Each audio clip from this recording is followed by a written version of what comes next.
반갑습니다. 자, 예수 그리스도께서 감람산 강화, 감람산에서 설교를 쭉 하시죠. 이 감람산 강화는 예수님이 복음서에서 얘기하신 많은 설교 가운데, 여러분 산상서운 알죠? 산상순, 서먼 온 더 마운트라는 거예요. 산 위에 하신 설교, 그것 다음으로 긴 설교.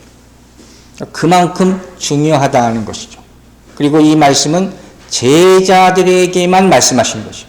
그러니까 특별하고 비밀스러운 그런 말씀이에요. 그리고 어디서 있어요?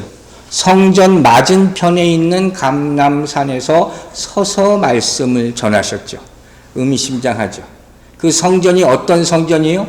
곧 무너질 성전. 그걸 미리 보시고 그렇게 말씀하시는 거예요. 자, 뭘 강조하기 위해서 그랬을까요? 왜? 무너질 성전을 향해서 저 성전 곧 다 없어질 거야 하면서 제자들을 놓고 말씀하셨을까요?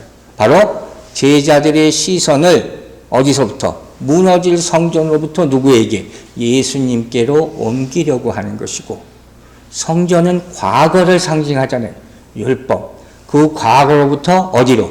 미래로 우리의 시선을 옮기게 하기 위한 것이에요. 그걸 알고 이 말씀을 들어야 돼요. 오늘 이 말씀을 우리가 바라보면서 어떻게 해요? 내 성전을 다시 한번 점검해 보는 거예요. 그러면서 나를 변화시킨 이 말씀의 능력에 의지하시고, 과연 장차 미래에 내가 무엇을 해야 할 것인가, 그 계시의 말씀을 달라고 구하게 되기를 주의 이름으로 축원합니다. 바로 이 이유 때문에 오늘 이 시간에 우리가 이 자리에서 이 말씀을 보고 있는 거예요. 이 감람산 강화는 그 전에 있었던 다른 모든 사건들을 언제 일어난 것이라겠어요? 예수님께서 십자가에 달리시는 그 고난주간 수요일에 전에 다 일어났어요. 그러니까 지금의 우리 지키는 절기와도 딱 들어맞는 지금 설교를 제가 하고 있는 거예요. 바로 며칠 전에 예수님은 어디로 들어가십니까? 예루살렘에 입성하십니다. 오늘 종려주일이죠. 밤선데이, 종려주일이에요. 그때 어떻게 모든 예루살렘 사람들이 다 호산나 다윗의 자손이요 하고 막 열렬한 환영을 합니다. 그래서 그때부터 밤선데이, 종려주일로 지키고 있는 거예요. 그런데 그것이 지나고 나서, 종려주일 지나고 나서부터 그게 문제가 되는 거죠. 그때 사람들이 생각했던 하나님의 나라가 그 자리에 도래하지 않았기 때문에. 성경이 분명히 얘기하거든요. 그 당시 제자들은 하나님의 나라가 바로 임할 줄로 생각했다. 누가복음 18장에 나와 있어요. 분명히 그 말씀이 있어요. 그래서 예수님이 갑자기 그 얘기를 안 하고 이제부터 우리 왕국이야 이렇게 얘기할 줄 알았는데 성전이 다 무너질 거야 이렇게 생각하니까 이게 납득이 안 가는 거예요. 이 사람들이 생각하고 있던 메시아관이라는 게 있잖아요. 제자들도 똑같아요. 유대인들의 왕이 뭐라고 메시아라고 생각한 거예요. 예수님이 그 많은 기적과 이상을 행하니까 이 사람은 그런 일을 한 다윗의 후손임에 틀림없다 믿은 건데 자꾸 십자가에 난 곧 죽는다. 이 성전 다 멸망한다. 이렇게 하니까 자기들이 가지고 있던 이 메시아관하고 부합하지가 않는다는 거예요. 그래서 이 사람들은 걱정이 생기는 거죠. 자, 그렇다면 성전이 무너진다고요? 그럼 이거 세상 끝나는 것 아닙니까? 성전이 무너지면 세상 끝나는 걸로 생각하고 있었잖아요. 그렇게 질문을 하게 되는 거예요. 그래서 질문이 시작된 거죠. 그리고 예수님께서 말씀하시기 시작하는데 뭐라고 말씀하는 거예요? 바로 예수님의 계시 말씀을 항상 어떻게 해요? 가까운 장래와 먼 장래에 일어나는 일을 함께 얘기한다는 거예요. 그러면 이거 항상 잊지 말라고 했어요. 주의 말씀을 현실에 나에게 오는 말씀으로 듣지만 지금 일어나지 않을 때는 어떻게 해요? 장차 어느 순간에 일어날 말씀이구나. 이렇게 받으시라 하는 것이에요. 자, 이걸 생각하면서 우리가 이 오늘 말씀을, 이 감람산 강화를 대할 때 주의할 점이 있어요. 반드시 알아야 될 점. 그게 뭐냐? 예수님의 설교의 목적이에요. 예수님이 이 말씀을 주신 목적은 마지막 때의 비밀, 어떻게 일어나냐, 무슨 일이 일어나냐, 이걸 주시기 위한 것이 아니에요. 그것이 어떻게 일어나느냐는 어디 나와 있어요? 요한계시록 보시면 다 나와 있어요. 6장, 7장부터 그 환란이 시작부터 자세히 나타나 있단 말이에요. 오늘 이 감람산 강화에 나오는 말씀은 뭐예요? 그 포커스가 어디 맞춰 있습니까? 종말에 어떻게 우리가 대비해야 하는가? 그 자세를 말하는 거예요. 예수님은 이걸 더 중요하게 보았다 하는 것이에요. 예수님 스스로 환란의 때가 언제인지 나도 모른다 그랬어요. 천사도 모른다. 분명히 마태복음 24장 후반부에 나옵니다. 그러면서 오늘 설교의 초점은 뭐예요? 타이틀이 뭡니까? 마지막 때에 우리는 과연 무엇을 해야 하는가? 이 수많은 징조들이 자꾸 보이고 성경에도 있는데 그거 갖고 자꾸 근심 걱정만 하지 말고 우리가 할 일은 과연 무엇인가? 이걸 보는 거예요. 자, 먼저 우리 징조가 있었죠. 사인이 있었어요. 엔드타임 사인 뭐가 있었죠? 우리가 미혹, 미스리딩부터 시작하죠. 그리고 뭐가 있어요? 지진이 있고 또 사람들이 서로 미워하고 서로 막 고발하고 전쟁이 있고 기근이, 패민이 있고 이런 일들이 계속 일어난단 말이에요. 그러니까 사람들이 점점 두려워할 수밖에 없다는 거예요. 그리고 오늘 본문에 또 결정적인 사인이 하나 나타납니다. 그게 뭔가? 자, 보세요. 본문 마태복음 24장 15절부터 봅니다. 그러므로 너희가 선지자 다니엘이 말한 바 멸망에 가증한 것이 거룩한 곳에 선 것을 보거든 읽는 자는 깨달을진저 그랬어요. 자, 좀 어려운 말이 앞에 나왔죠. 멸망에 가증한 것이 이게 뭔지는 몰라요. 영어 성경을 보면 abomination of desolation이라고 했어요. 그러니까 이게 쉽게 생각하면 이런 거예요. 하나님이 보시기에 이 가증스럽다. 하나님이 보시기에 이거 뭐예요? 막 신성 모독, blasphemy 한 거예요. 신성 모독하는 것. 하나님 보시기에 막 disgusting 한 거예요. 이건 도저히 용납할 수 없는 그런 일이, 혐오스러운 일이 어디서 일어나고 있어요? 예루살렘 성전에서 일어날 때. 그게 바로 멸망에 가증한 것이에요. 마지막 때의 확실한 사인이 뭐라고요? 하나님이 계시할 곳에서 이런 엄청난 가증스러운 일이 일어나고 있는 거예요. 이 가증스러운 일이 3종 세트가 뭔지 아세요? 우상숭배, 불법, 영적 타락 이 세 가지예요. 이것이 하나님이 모신 곳에서 일어나고 있는 것이에요. 그걸 다니엘 선지자가 미리 얘기했다고 말합니다. 자, 다니엘서 11장 31절 봅니다. 군대는 그의 편에 서서 성소, 여기 나오잖아요. 곧 견고한 곳을 더럽히며 매일 드리는 제사를 폐하며 멸망하게 하는 가증한 것을 세울 것이며 이 일이 어디서 일어났다고요? 예루살렘 성전에서 일어났어요. 이 가증한 일이. 성소를 더럽히는 일이. 그 거룩한 유대인들이 그렇게 홀리하고 떠받들던 그 성전에서 이런 가증스러운 일이 일어났다. 역사적으로 크게 두 가지 사건을 예를 들어서 설명할 수 있어요. 첫 번째는 뭐냐면 BC 168년에 안티오쿠스 에피파네스라는 사람이 예루살렘 성전에 들어가서 이 가증스러운 일을 합니다. 어떤 일을 하느냐? 그 성전에다 제우스 신상을 놓고 제사를 드려요. 그리고 이스라엘 백성이 우상이라고 생각했던 돼지를 가지고 피를 뿌려버려요. 이 끔찍한 일이 벌어졌어요. 우리로 요즘으로 따지면 지금 예배당에서 제사 드리는 거하고 똑같은 거예요. 기가 막힌 일이 일어난 거예요. 또 하나 엄청난 사건은 주 70년, AD 70년에 무슨 일이 일어나요? 예루살렘이 함락하잖아요. 로마 군대들이 막 몰려 들어올 거 아니에요. 근데 깃발을 들고 오는데 그 깃발의 모양이 문양이 엠블렘이 뭐냐면 독수리예요, 독수리. 그게 뭐냐면 유대인들은 그 당시 이걸 우상으로 생각한 거예요. 그걸 예루살렘 성전에 꼽아놓은 거예요. 유대인들이 어떻게 생각? 기겁을 하는 거죠. 이젠 다 끝났다. 정말 부끄러운 일이 벌어져 버렸어요. 이게 멸망에 가증한 것이에요. 역사적으로 증명하는 거. 그런데 우리가 이것만 생각하는 게 아니에요. 이게 그냥 망신인데 망신으로 끝나는 것이 아니라 여기서 좀 중요한 사실을 볼 수가 있어야 돼요. 우리를 향해서 뭘 말하느냐. 이게 뭘 말합니까? 성전은 어떤 곳이에요? 하나님이 임재하는 거룩한 곳이잖아요. 그곳이 완전히 더럽혀졌어요. 그죠? 그런데 그런 엄청난 사건이 일어났음에도 불구하고 하나님이 가만히 계셨어요. 이들을 치지 않으셨다니까요. 이걸 볼 수 있어야 돼요. 이건 뭘 의미합니까? 하나님의 포기예요. 하나님의 내버려 두심. 성전을 향해서. 하나님의 포기는 뭡니까? 멸망을 의미하는 거예요. 심판을 의미하는 거예요. 여러분, 이스라엘을 하나님이 심판에 붙이셨다 하는 거예요. 선지자들은 사실 계속 예고했어요. 이 사람 듣지 않았어요. 왜 이게 무너져야 됩니까? 하나님이 안 계시기 때문이라고 그랬잖아요. 그럼 아무 쓸모없는 건물에 불과하다고 그랬어요. 하나님의 성전이 쓸모없는 그냥 건물이 될 때가 멸망의 때인 줄로 믿으시기 바랍니다. 이게 안타까운 모습이에요. 본문에 말하잖아요. 읽는 자는 깨달을진저. 유대인뿐만 아니라 이 말씀을 듣는 우리 여러분들 같은 모든 사람을 깨달으라 하는 거예요. 이걸 그냥 역사로만 보지 말라는 거예요. 즉 하나님이 성전을 버리셨다. 그러면 어떻게 하라고요? 떠나라 하는 거예요. 아시겠어요? 하나님은 이 땅의 모든 것을 사랑의 눈으로, 구원의 눈으로 바라보십니다. 믿으십니까? 그런데 그 가운데서 가장 마음을 쓰는 곳이 어딘지 아세요? 가장 초점을 맞추고 보시는 것 어디겠어요? 성전이에요. 우리가 예배드리는 그곳이에요.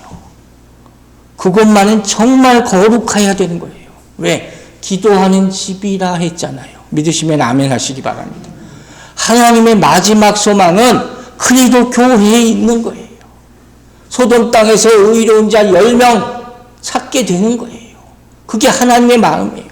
하나님의 백성이 과연 한 사람에도 있느냐. 그런데 어떻게 돼요? 이건 뭘 얘기하는 거예요? 다 우상 섬기고 앉았어 지금. 하나님을 제대로 경배하는 제사가 없었다 하는 거예요. 하나님이 이 성전을 왜 무너뜨리셨겠어요? 여러분 생각을 해보세요. 왜? 하나님을 섬기지 않고 눈에 보이는 우상 성전을 섬겨버리는 거예요. 이게 무너뜨리지 않으면 보이지 않는 하나님을 섬길 수가 없어요. 그 뜻을 아시겠어요? 내 눈에 보이는 우상이 없어져야지 그때부터 정말 보이지 않는 하나님을 찾고 찬양하게 됩니다. 이게 우리의 진짜 믿음인 거예요. 그때부터 진짜 믿음의 눈을 갖게 되는 것이에요. 여러분이 내가 뭔가 보이는 것, 나를 홀리는 것, 막 유혹하는 것, 그런 것에 계속 마음이 가는 게 있다면 그걸 잠시 눈을 감고 하나님을 생각해 보시기 바랍니다. 그때 하나님이 승리하게 되기를 주의 이름으로 축원합니다. 이게 여러분의 영혼을 살리는 거예요. 지금 오늘 이 말씀을 어떻게 해석해야 되느냐. 물론 역사적으로도 AD 70년에 BC 168년에 이런 성전을 모독하는 일이 일어났지만 그것보다 더 중요한 게 뭐냐. 하나님은 어떻게 이 땅을 통치하시느냐. 이 통치 원리예요. 세상에 아무리 큰 힘과 권세가 있다 하더라도 이것을 하나님은 한 번에 무너뜨리실 수 있다 하는 것을 보여준다 하는 거예요. 두 가지 간단하게 설명할게요. 하나님의 통치 원리는 어떻게 나타나냐.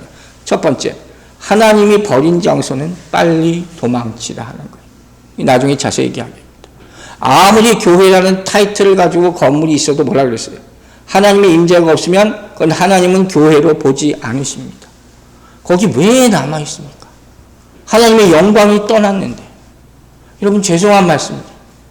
목사가 있다고 다 교회가 아닌 겁니다. 이름뿐인 성도가 있다고 교회가 아닌 겁니다. 우리 이렇게 말합니다. 몇 명 이상 모이면 조직교회라고 합니다. 조직이 아무리 잘 돼 있어도 하나님이 노하면 아닌 겁니다. 그걸 알아야 돼요. 어느 교단에 소속돼 있어야지 교회인가? 그것도 아닙니다. 내가 힘이나 돈이 좀 있으면 교회를 세울 수 있다고 생각할 때 그런 사람이 있을 때 교회가 그런 생각으로 편만해졌을 때 그때가 멸망의 징조인 줄로 분별하시기를 주의 이름으로 축원합니다. 두 번째 뭐라고요? 멸망에 가증한 것이 거룩한 곳에 섰을 때. 이게 오늘날로 따지면 무슨 의미입니까? 바로 세상의 권력과 종교가 서로 힘을 합하는 그거예요. 여러분 제가 여러 차례 얘기했죠. 로만 캐톨릭이 망하게 된, 타락하게 된 때가 어때부터예요? 카톨릭이 뭐예요? 국교로 허락을 받기 시작한 그때부터예요. 그걸 항상 생각해야 돼요. 내가 하나님보다 더 큰 힘이 있다. 누군가는 이런 생각하는 사람이 나옵니다. 그때가 멸망의 때예요.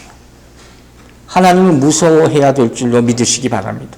우리가 가장 두려워야 될 것은 멸망이 아니라 하나님이라 그랬어요. 어떤 권력자도 자기보다 하나님이 더 강한 힘을 갖고 있다는 것을 잊지 말라는 거예요. 종교와 권력이 합해지면 어떻게 해요? 항상 그 끝은 망했어요, 여러분. 나라가 교회를 지배할 수 없습니다. 우리가 마지막 때 우리의 신앙을 지키게 되길 주의 이름으로 축원합니다.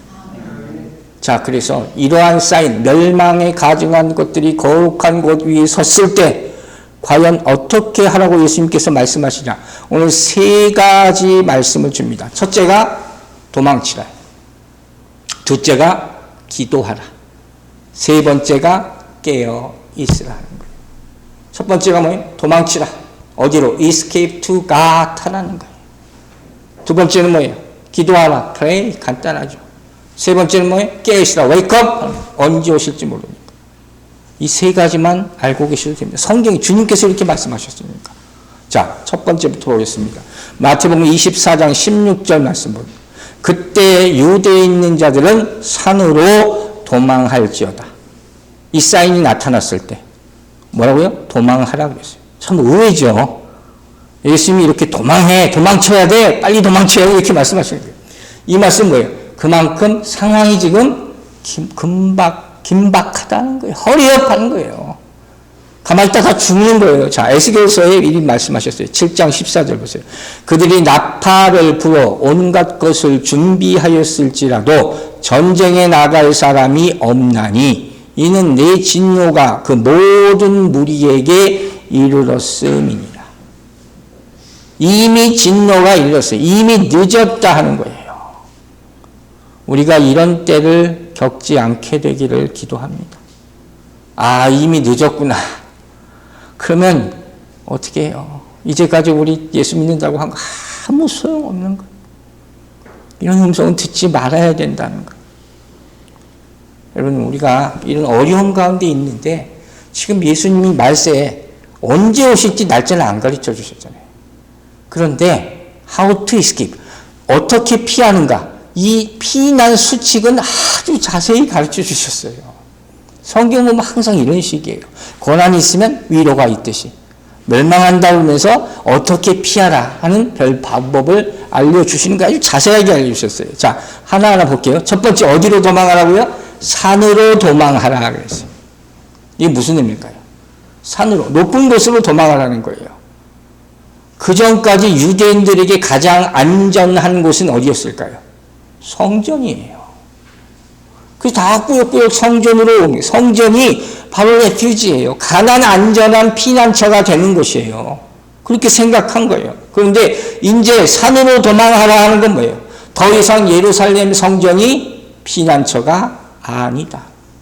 오히려 안에 있으면 다 죽는다. 아시겠죠? 이렇게 말씀하시는 거예요. 즉, 이 말씀은 어떻게 해요?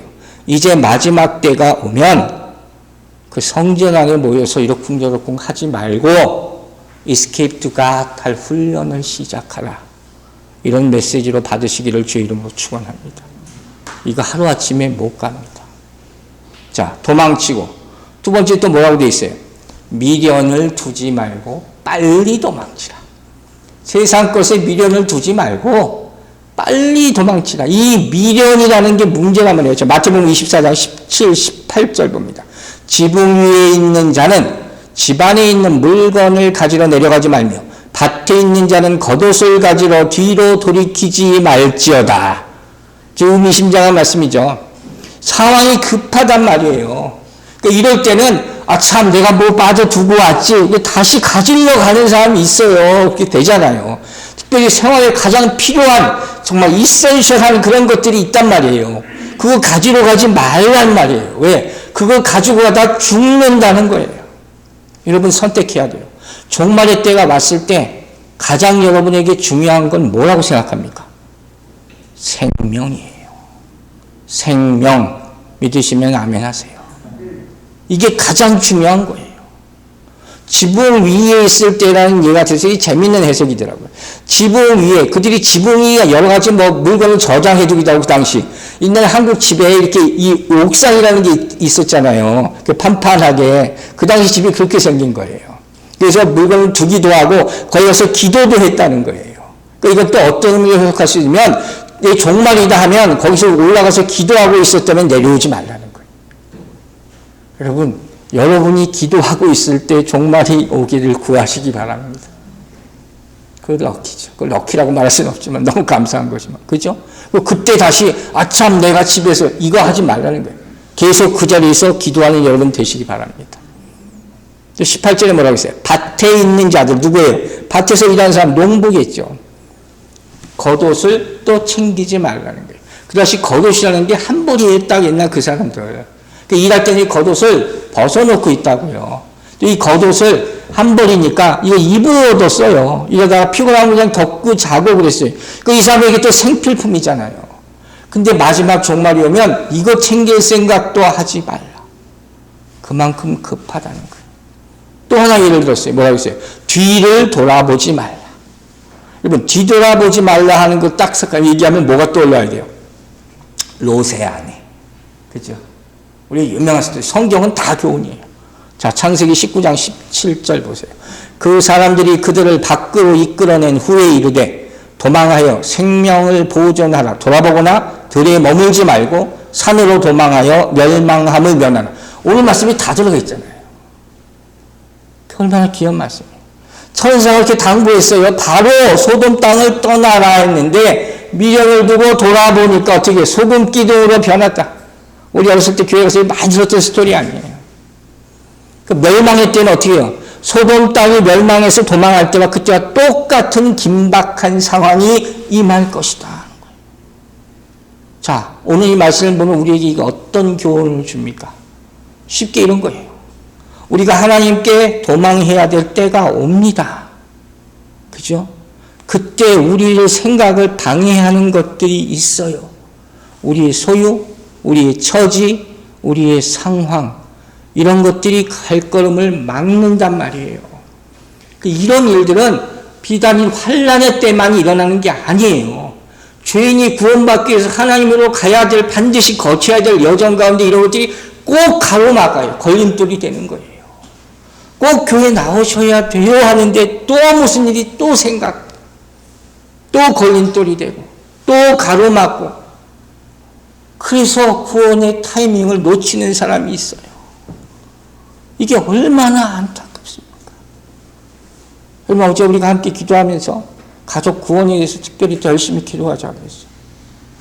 아직도 구원받지 못한 사람들이 우리 가족 가운데 있으면 잊지 마시기 바랍니다. 정말로 가슴 아픈 마음으로 기도해야 될 줄로 믿습니다. 그게 우리 사명이기 때문에. 나 혼자 구원받고 천국 가는 것으로 우리 사명이 끝나는 게 아니기 때문에. 우리 가장 필요한 건 우리가 생각하는 소유. 이게 여러분 이 결정을 해야 돼요.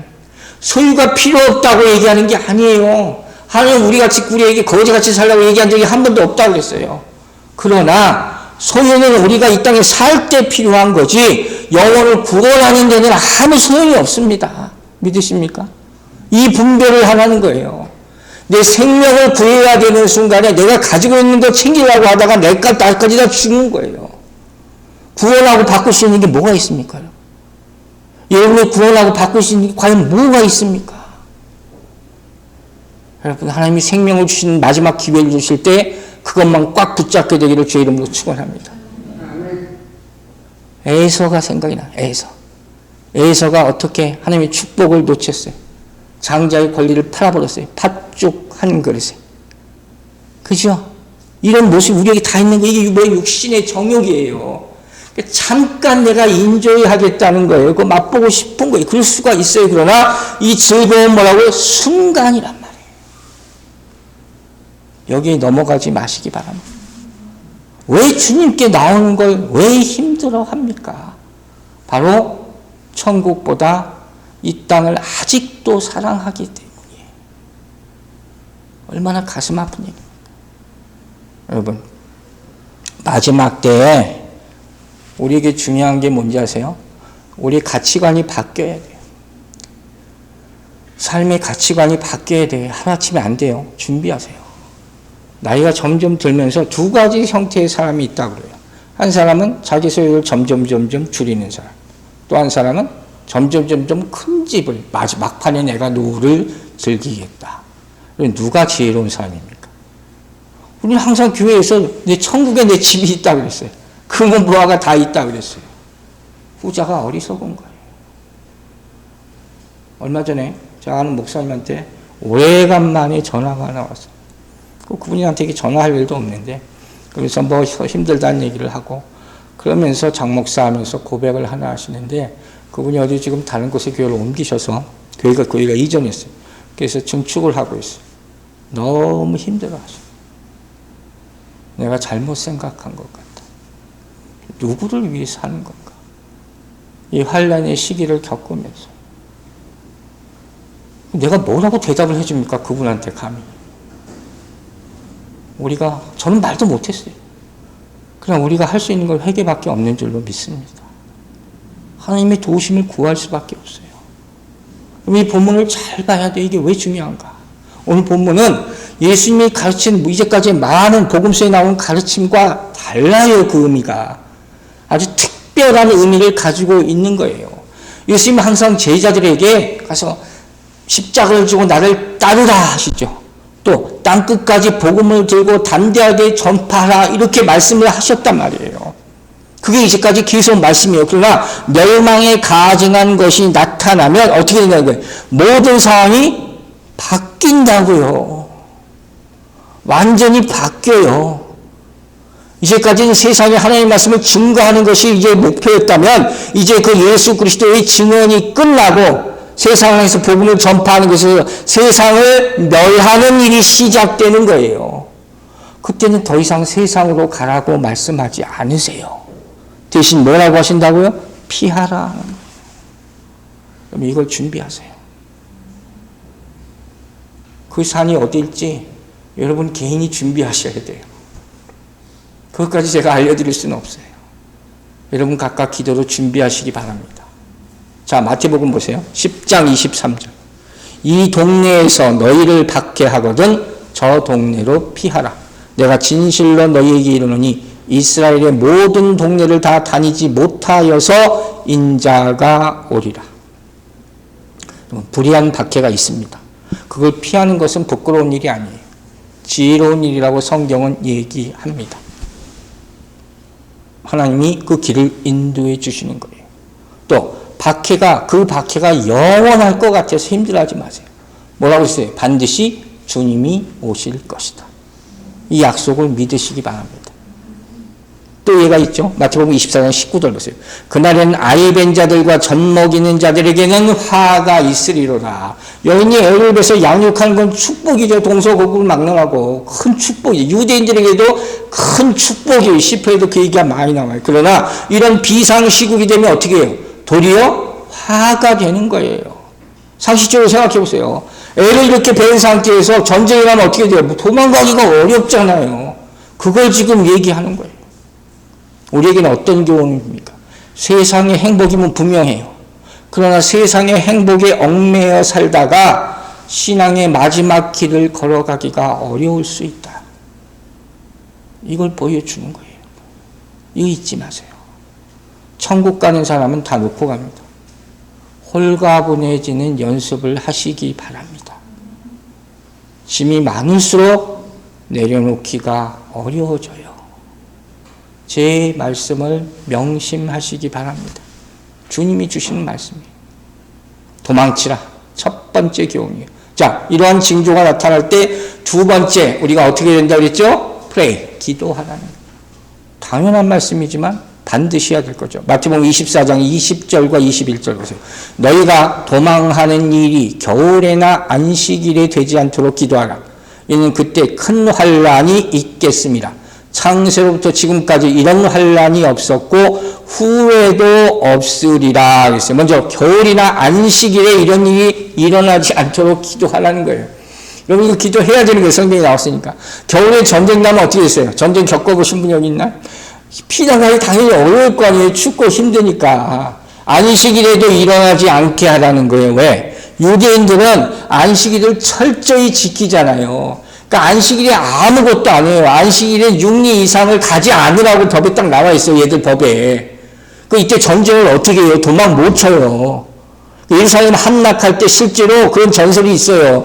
싸워야 되는데 안식일 가만히 있었다는 거예요. 다 죽었다는 거예요. 그래서 또 어떤 사람은 이스라엘이 독립할 때 6.1 전쟁이라고 유명한 전쟁을 하잖아요. 그 6일에 끝내버렸거든요. 왜? 7일째 되는 날 일하면 안 되니까. 그렇게 얘기할 정도로 얘들은 그런 거 안식일에 율법 지키는 게 엄청나요. 그때 환란이 오면 아무것도 못하니까 다 죽는 거예요. 이건 그만큼 종교성에 매여 있다는 얘기예요. 그러면 우리는 어떤 교훈으로 받아야 됩니까?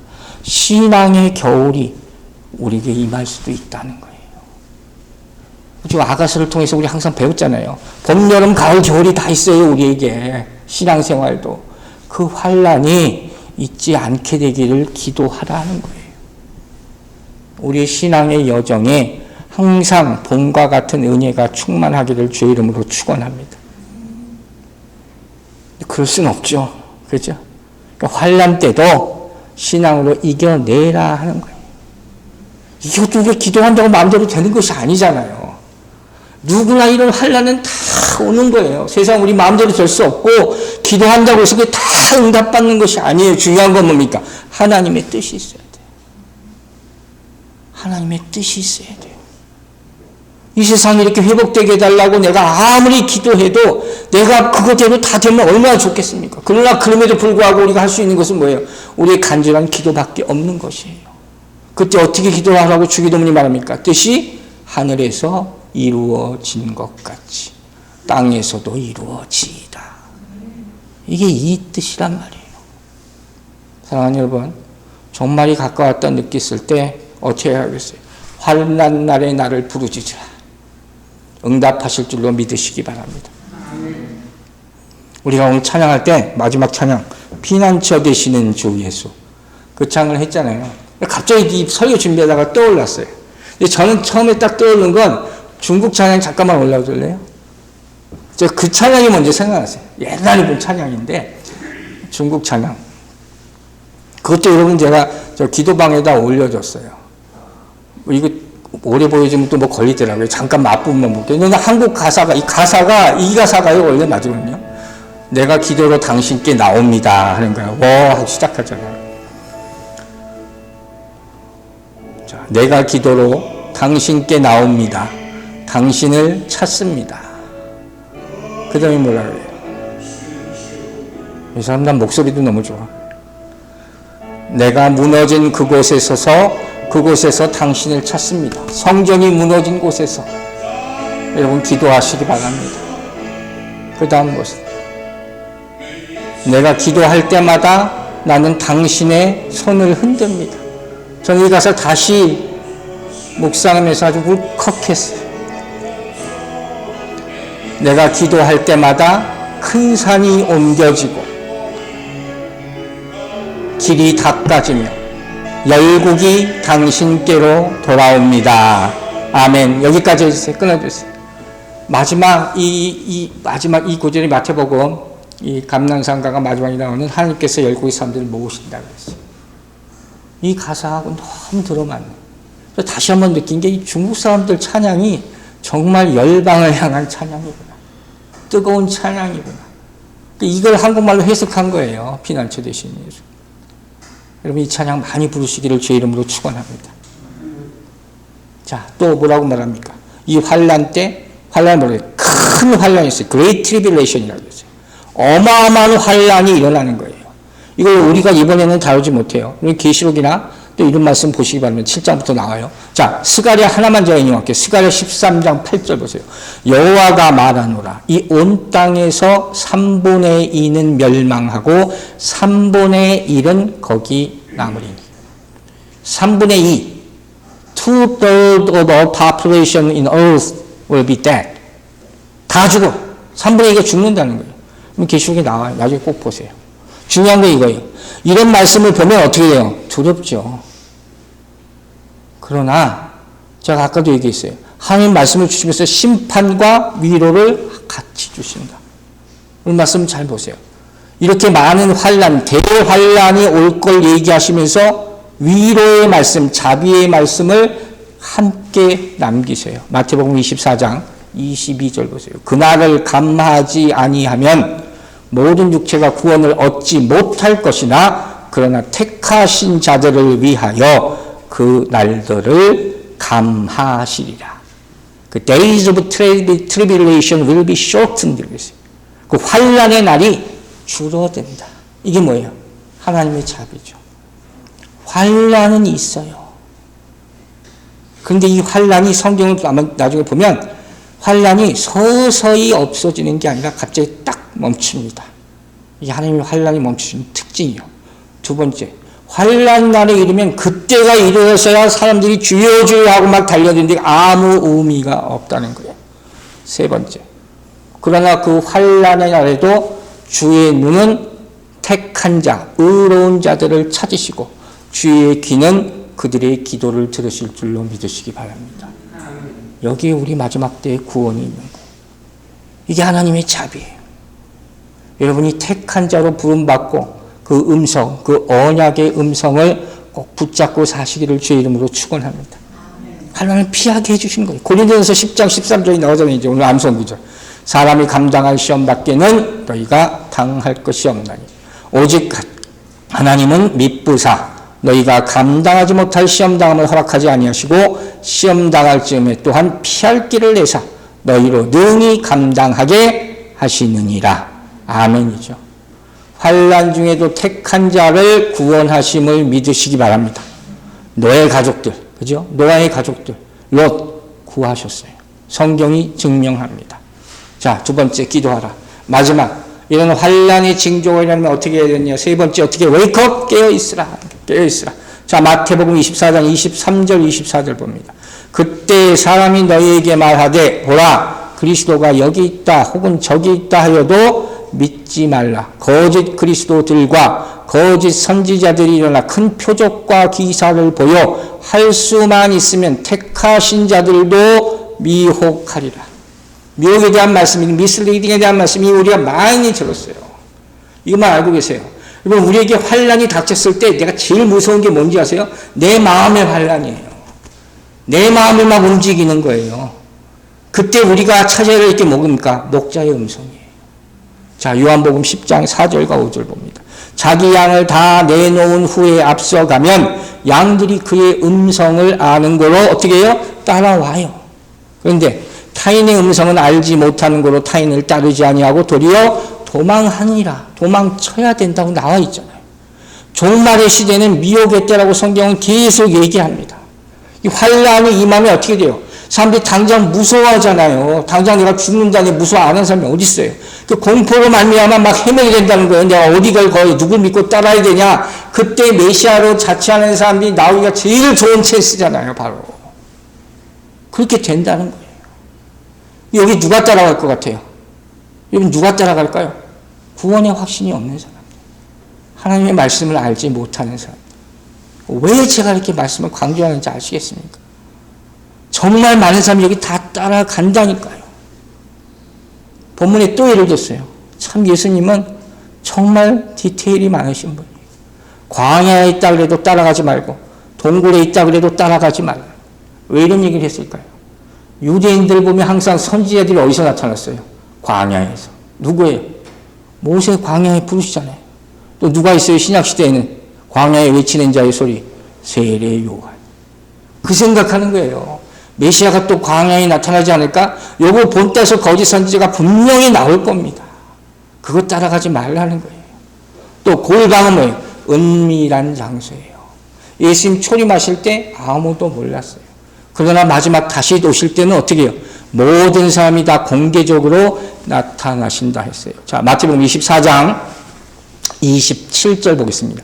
번개가 동편에서 나서 서편까지 번쩍임같이 인자의 임함도 그러하리라. 모든 사람이 보는 가운데 나타나실 줄로 믿습니다. 여러분, 주님은 우리 인간의 계획이나 방법, 그걸 따라서 이 땅에 다시 오지 않으세요. 어떻게 오신다 했어요? 하나님의 때, 하나님의 방법으로 오십니다. 구름 타고 올라가셨죠? 본 그대로 오시리라. 마태복음 1장 8절 얘기해요. 24절 마태복음 24장 14절에 뭐라 그랬어요? 우리의 복음이 땅 끝까지 전하면 그때가 끝이 되리라. 두 구절만 알고 계세요. 그것 위에는 듣지도 믿지도 마시기 바랍니다. 그럼 우리가 할 일은 뭐예요? 다만 두렵고 겸손한 마음으로 주님이 오실 날을 준비하는 것이고, 마지막 때의 성도들이 할 수 있는 가장 중요한 태도는 뭡니까? 웨이크업, 깨어 있으라 하는 말씀이에요. 마지막으로 한 구절만 더 볼게요. 마태복음 24장 25절이에요. 뭐라고 하십니까? 보라, 내가 너희에게 미리 말하였노라. 여러분 오늘 말씀 들으셨죠? 이제는 더 이상 흔들 일이 없습니다.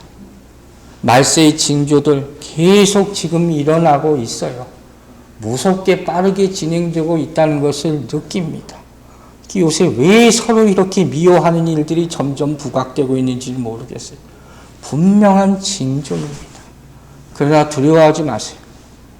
오늘 하신 말씀 꼭 기억하시기 바랍니다. 마태복음 24장에 이 말씀이 있었구나. 나는 이 말씀만 붙잡고 있으면 되는구나. 왜 성경을 강조합니까? 여기에는 축복과 구원의 말씀이 심판과 함께 있기 때문인 줄로 믿으시기 바랍니다. 사랑하는 여러분, 종말을 준비하십시오. 여러분 과연 무엇을 하고 있어야 하겠습니까? 3가지 오늘 말했습니다. 첫 번째, 주님께 도망하십시오. 두 번째, pray, 기도하십시오.